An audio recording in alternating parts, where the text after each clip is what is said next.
ওরে পিনাকি ভট্টাচার্য, বেজাল ওষুধ বিক্রেতা, আখেডা বেডা। আর তার সাথে বড় কথা, তুই আকাডা হিন্দু বেডা, আমাদের দেশের মুসলমানদের যেভাবে জ্ঞান দেস, ও আর একটা জ্ঞান দিছস, এটা আমার বুঝে পড়ছে। কুমিল্লায় মুরাদনগর থানায় যে হিন্দু মহিলাকে নির্যাতন করছে দলবদ্ধভাবে, সেই দলের নেতা ফজর আলী, সে নাকি আগে আওয়ামী লীগ করতো। আর এই নিয়ে অনেক বড় একটা টেরাস দিয়ে দিছে পিনাকি ভট্টাচার্য। তা আমার প্রশ্ন হচ্ছে, সে আগে আওয়ামী লীগ করতো, এখন কোন দল করে? ওইটা হচ্ছে দেখার বিষয়।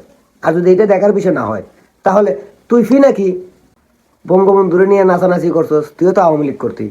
আসিফ নজরুল আওয়ামী লীগ করতো, হাসনাত আবদুল্লাহ, সার্জিস আলম আওয়ামী লীগ করতো, উপদেষ্টা ফারুকি আওয়ামী লীগ করতো, ডাস্টবিন শফিক উপদেষ্টা আওয়ামী লীগ করতো।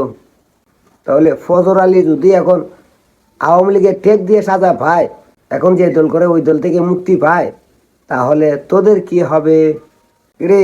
পিনাকি ভট্টাচার্য আকাডা, উত্তর দিস।